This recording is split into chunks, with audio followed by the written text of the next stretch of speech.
Gelin abi şimdi provider'ımızı yazalım. Ha diyeceksiniz ki abi nedir o? Ne işe yarayacak? Hiç söylemiyorsun. Kullandığımız yerde anlayacaksınız. Out provider .ts provider klasörünün altına, SRC'nin altında tabii. Kaydettim, geldim başlayalım. Evet, ezan okunuyordu. Ondan biraz bekledik. Şimdi buna diyorum ki ben const out provider diyorum. Bu provider öyle bir provider ki diyorum. Bu bir React'ın e, function komponentidir diyorum. ESC'ye bastım. Öneriler bir kalksın. Bu da bize bir tane ne döner? İçinde children döner. Children nedir abi? Children biz bunu hep JSX'te, TSX'te şöyle göstereyim. Şurada navigation container'ın altında out provider çağıracağız. Tamam mı? Bu out provider'ın altında bakın şu children'ıdır out provider'ın. Navigation container'ın children'ı da budur. Yani bu mantığı az çok biliyorsunuzdur. Pardon. Şimdi abi out provider bu uygulamanın ilk açılışında kontrol edeceği için her zaman buraya öyle gelecek. React Node demiş. Bir children kullanır. Aynı şekilde siz buradan tablayabilirsiniz. Bakın bu children gelir. Biz şimdi buradaki children'ı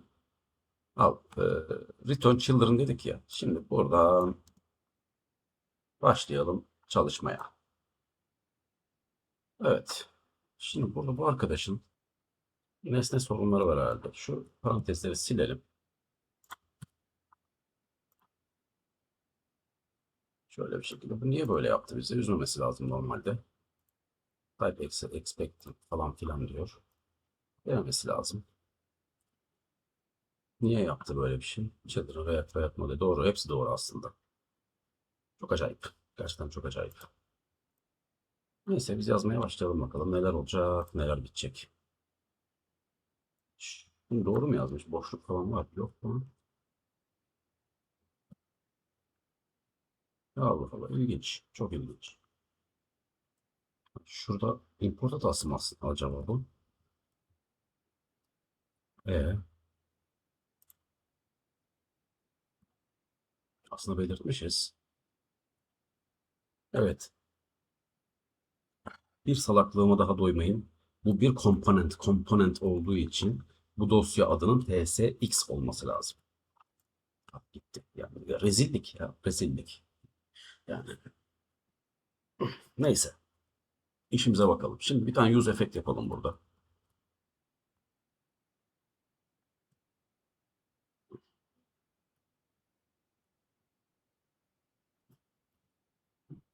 Şöyle de boş bir tane kare oluşturuyorum. Hatta öncesinde bir tane const loading, set loading.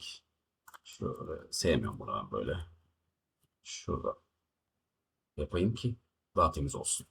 Şimdi ben burada abi buraya gelip şunun içinde const load user diye bir metot yapmak istiyorum.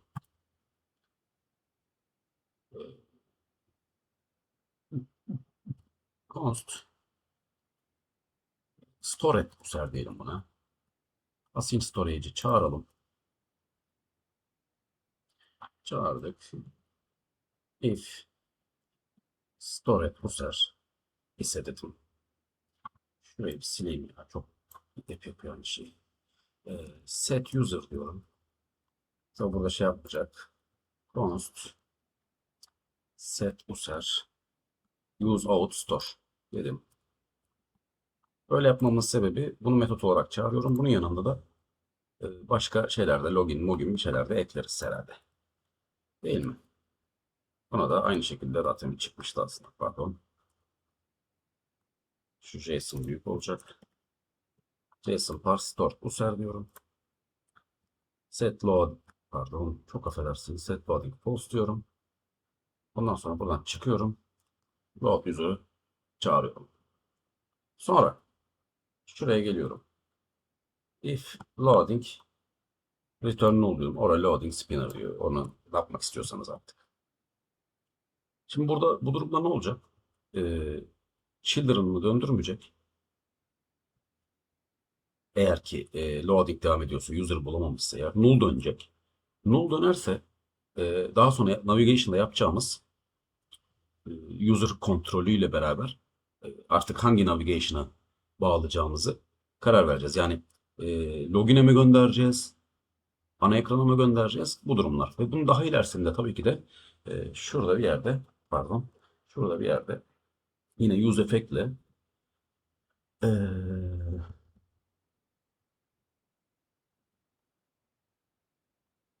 zaten kendisi yazdı. Eğer ki token'ın süresi dolmuşsa, refresh token'ımız varsa elimizde gideceğiz, alacağız, geleceğiz yenisini. Mevzu bu. Geldim app DSX'e. Out Provider'ı çağırıyorum. Pardon, export etmedik orada. Export default. Out Provider. Geldim buraya tekrar. Çağırdım kardeşim. Wheel style'ımız tabii ki de yok şu anda. Bunu sildim. Evet. Bunu hele bir deneyelim. npm start dedim. Yes. Android, Android, Android. Android Studio açtım gene. Tabii tekrar A'ya bastım. Android'de açmaya çalışıyor. Açsın, dönelim. Yükleniyor. Evet, yüklendi. Şimdi yukarıda tabii bu arkadaş var. Bunu bir şöyle bir şey yapalım. Ortaya geldim. Şimdi madem bu yoksa, yani out provider e, şey yapmıyorsa, bunu şimdi pardon açıklayamadım. Şimdi bir tane navigasyon oluşturalım. O navigation'da da screen ekranlarımızı oluşturalım. O da şöyledir ki şurada şunu şimdilik indiriyorum aşağı, işimiz yok. SRC kapat, Models Provider kapat, Store kapat. Şöyle bir düzgün görelim. SRC'nin altında navigasyon, bir daha SRC'nin altında screens diye klasörler oluşturdum. Öncelikle navigation'ın altında abi types nokta ts diye bir şey oluşturuyor. Bunu biraz sonra anlayacağız. Bizden ekranların listesini istiyor TypeScript. Hangi parametreleri kullanacağım, hangi ekranları kullanacağım babında. Ona da export type, bak root stack param list. O da biliyor ne yapacağını. Bak bir sürü çıktı. Profile servis falan hiç karıştırmayalım şuna. Şöyle home'la login kalsın bize. Bunu kaydettim. Şu navigation'a gene geldim. Index nokta tsx oluşturdum bir tane. Burada diyorum ki abi const bir tane stack oluşturuyorum. Bak, çıktı zaten. Şu navigator'ı importladım. Aynı şekilde bunu da importladım. Bir tane stack oluşturduk. Const app navigator diyorum.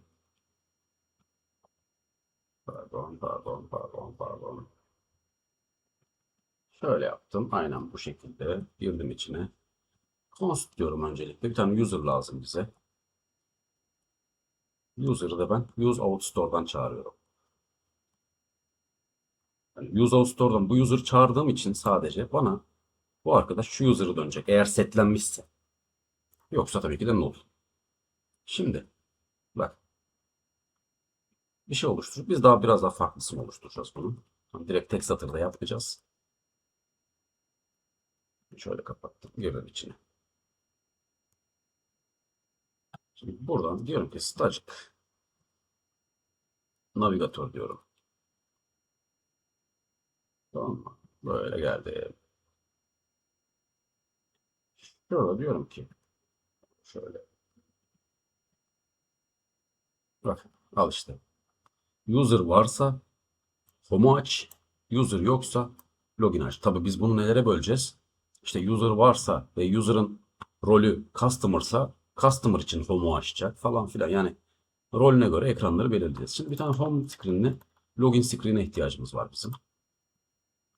Screens diyorum. Bir tane klasör açtım. Out diyorum önce. Buna da login screen.tsx diyorum. Geldim abi. Const login screen dedim. Altta da export default login screen dedim. Şurada da diyebilirim ki al.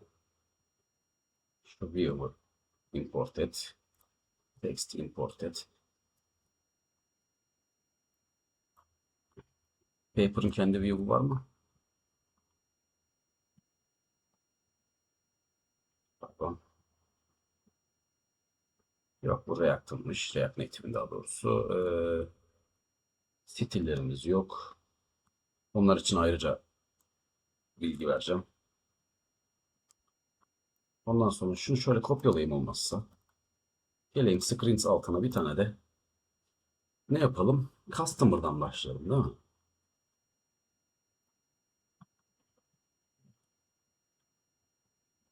On screen nokta tsx dedim. Buraya da yapıştırdım. Bunu tabii ki de home screen dedim. Kaydettim. Sonra navigatöre geri döndüm. Import. Import. Sonra app tsx'e geldim. Şu view'ları sildim. Ee, Ne dedim abi?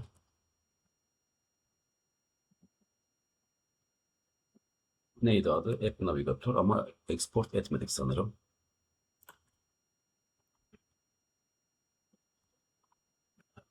Pardon. Evet abi. Böylelikle ana sayfamızı giriş app tsx'imizi tamamlamış olduk. Şurada home screen'de de adını değiştirelim. Home screen olduğunu görelim. Açtık. Bak login screen demiş. Şimdi hatta R'ye bastım resetlesin. Şunu always on top var mı bunda? Şöyle. Şimdi burada abi ben tam tersini düşünelim. Nerede navigation? Şurada. User yoksa diyorum. Tam tersi çalışıyor mu bakalım. Bak home screen geldi. Eğer user alırsa home'a geçecek. Yani kimin home'unu? Customer'ın home'unu. Da bunu ileride düzenleyeceğiz onu. Merak etmeyin. Şimdi hocam küçük bir test yapalım. Önce tabii ki API'larımızın çalışıyor olması lazım. Evet, ben API'lerimi çalıştırdım. Şimdi buraya önce bir şey yapalım. Yeni bir register olalım burada. Bizden ne istiyordu bunlar? Bunu Postman'le deneyelim bakalım.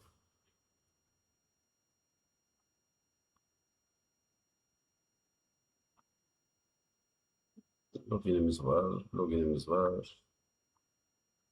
Register'ımız burada. Bu muydu acaba ya? Şöyle 4000 gateway kullanıyoruz, unutmayın. Çağıralım bakalım. Registration failed diyor. Niye yapıyordu onu öyle? Sebebi neydi? Allah Allah. Ona bakarız. Şimdi hatayı görelim. 3001'de deneyelim. Email already exists. İşte bu hataların geri dönmesi lazım. fatih@sitka.com diyorum. Şifremde 123 unutmayalım. Successful. Şunu aldım. Neydi abi? Verify. Ne göndereceğim? E-mail ile kod göndereceğim. Verify var mı burada? Var. fatih@sitka.com şey bu. Kod bu. Şunu kaldırıyorum. Ne oldu? Verdik ya abi. Az ön define diyorum. Saçmalık. E-mail kod işte ya. Form data değil. Raw JSON. Benim hatam.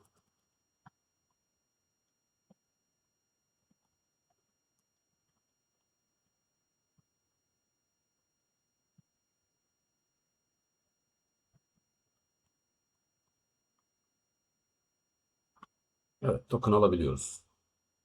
Artık login olabiliyoruz. Şimdi burada hemen hızlıca deneyelim. Buraya geldim. Login screen'e geldim. Bir tane buton koyuyorum sadece.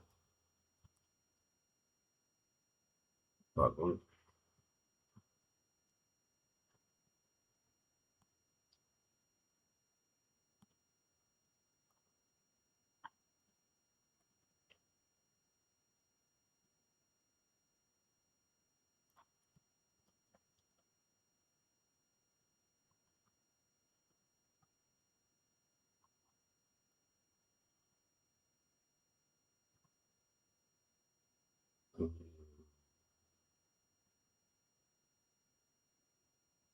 Await login diyorum. Login buton diyeyim buna. Karışmasın. Şu await login dediğimiz const login use our store'dan gelir. Kaydettim. Burada email password ister. Hemen burada veriyorum. Sikka.com 123 dedim. Bu basınç olacak. Const diyorum. Resp dedim geçtim. CLG resp diyorum. Bir tane butonumuz var. Tıkladık. Hiçbir şey yapmadı. Tabii yapmaz çünkü API'nin içerisinde client'a girdim. HTTP neydi? Localhost 3001. Refreshledim.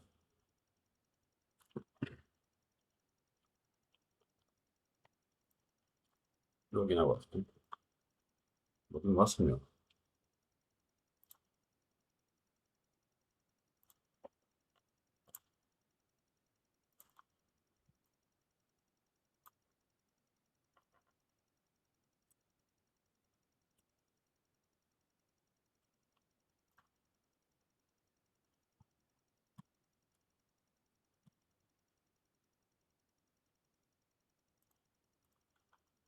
Login basmıyor. Acayip. Baştan başlatayım.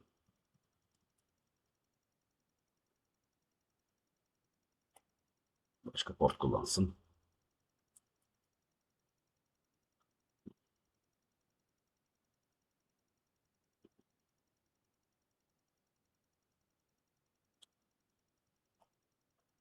A'ya bastım.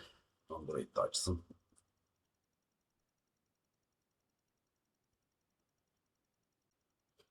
Bekliyoruz. Evet, bastım. Şey çalıştı. Şimdi buraya ne diyorum? Login buton diyorum. Kaydettim abi. Bastım. Evet, hiçbir şey yapmadı.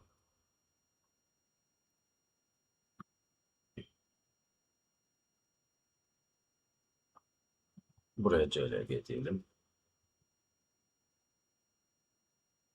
Tamam, kaydettim. Evet, login doğru.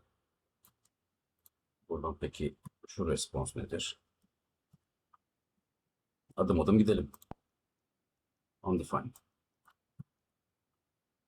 Hemen şu outup'ın içine girelim.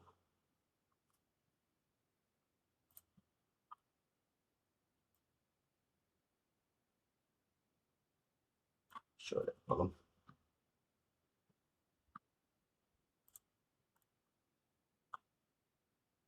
Niye böyle yapıyor ki? Şöyle. Return diyorum. Pardon.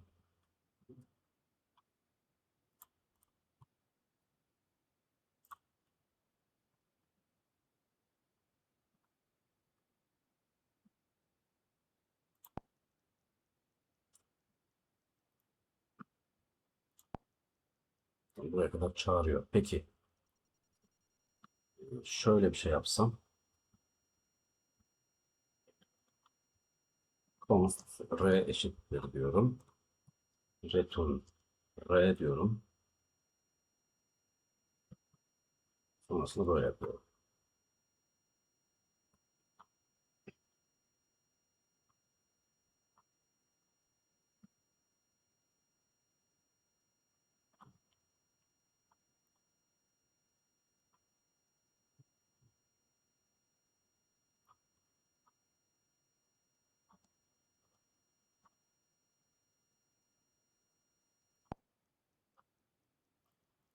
Hiçbir şey olmadı.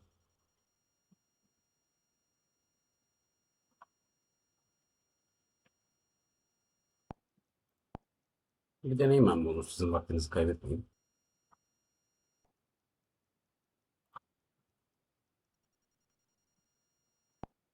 Yine undefined çıktı.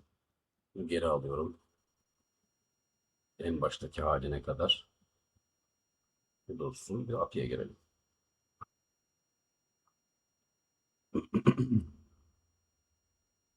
Burada ne anlayacağız ki? Evet arkadaşlar, şimdi burada localhost demiştik buraya. Tabii ki de bizim mobilin cihazımız farklı bir işletim sistemi. Bilgisayarımız farklı işletim sistemi. Localhost yerine bilgisayarın o anki IP'sini yazacağız. Bu kadar. Gönderiyorum şimdi abi. Evet, bana bir cevap geldi. O da nerede yazıyor? Bu response'i silelim şuradan. Error'ı da silelim.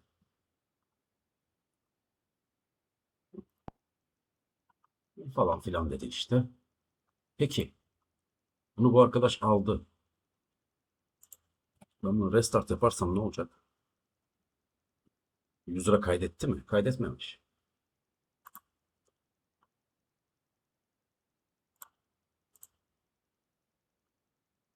Bakalım neden yapıyor.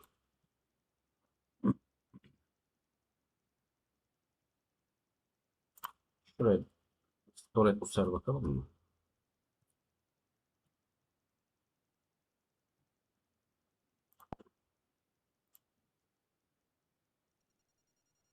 Reload yaptım bir daha.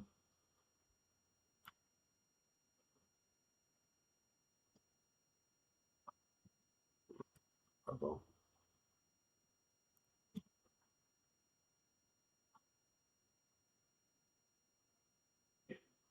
Bazen saçmalıyor böyle.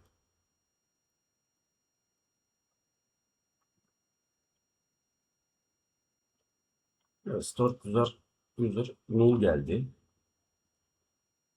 O zaman biz şöyle yapalım. Alt store'a girelim. Şuradaki login'e bakalım.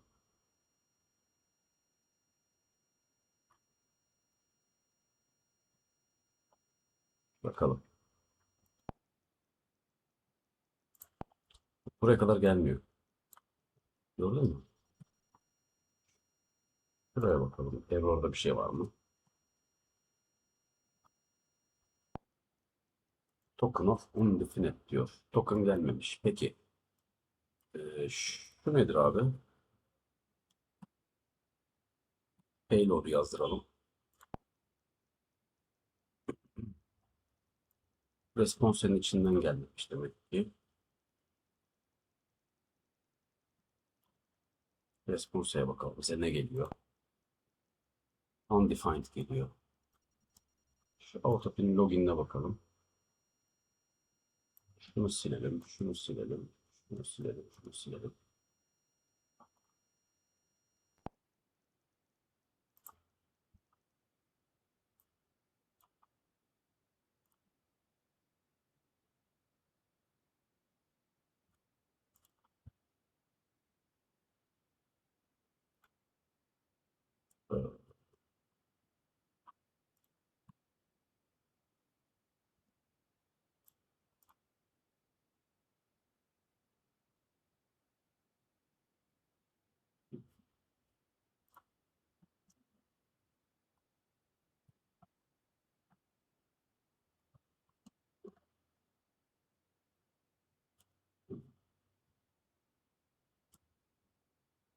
Olmadı.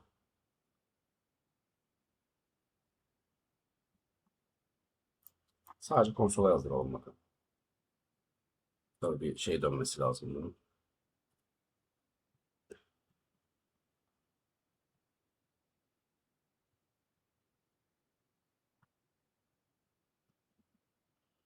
İnat. Şöyle yapalım.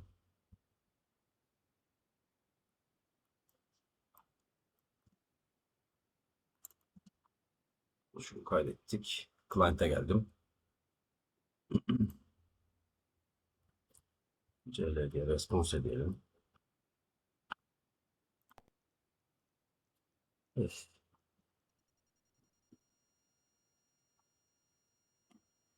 Response nokta data diyelim. Refresh token ve token. Var token abi.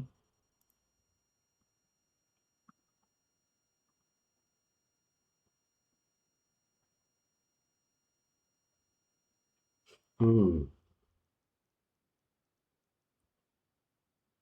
Peki burada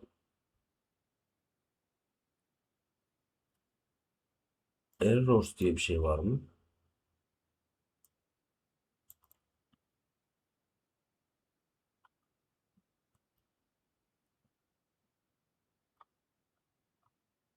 Tabii orada biz data ve errors diye veriyorduk. Artık bir daha data yok.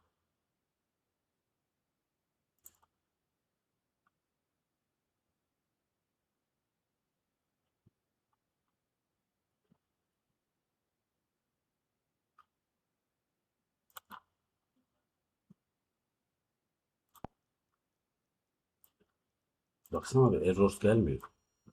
Errors'un gelmez tabii çünkü neden gelmez? Localhost 4000'den çalışıyordu o.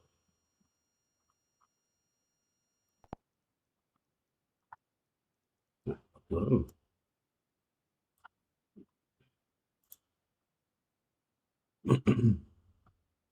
Şimdi tamam. Nerede o? Burada. Console response data'ya gerek yok. Artık bu çalıştı.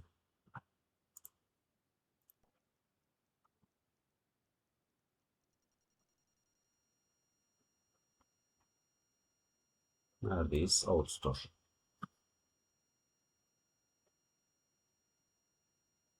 Şuraya CLG Haylo at diyelim. Bak exp IAT ID rol. Bak home screen'e geldi artık.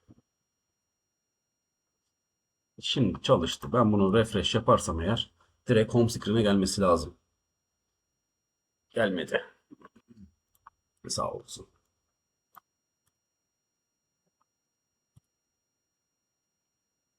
Ee, ne yapabiliriz burada?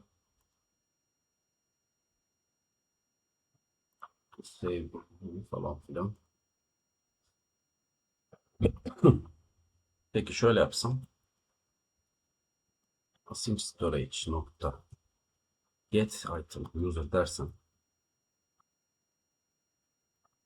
Bunda tabii const x diyelim denemek için. CLG x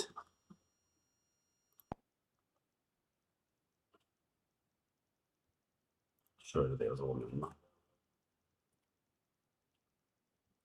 Soru 1 diyorum. Kaydettim. Kaydettiğini söylüyor bunu. Yine gitti gördün mü?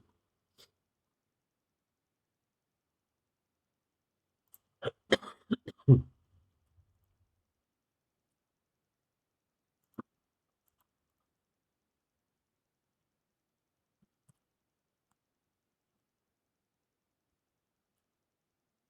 Dur.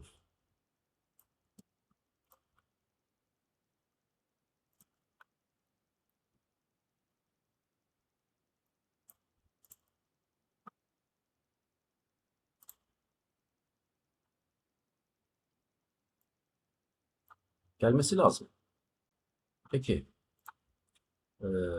Outstore'da bizim ya şimdi biz normalde ben şimdi şu anda görüyorum size de anlatacağım onu. Şurada out provider'ımızda bizim ne yapıyordu ilk açıldığında? Git diyordu şeyden bak Async Storage'den. Bir de bunu set user yap diyordu. Outstore'un içinde.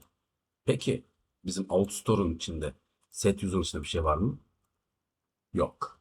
Yani bak,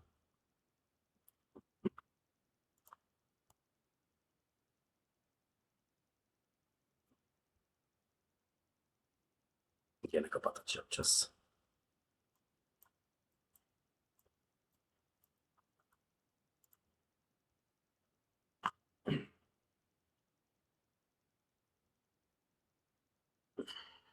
Al geldi. Şimdi yani demek ki artık bizim otorizasyonumuz da çalışıyor.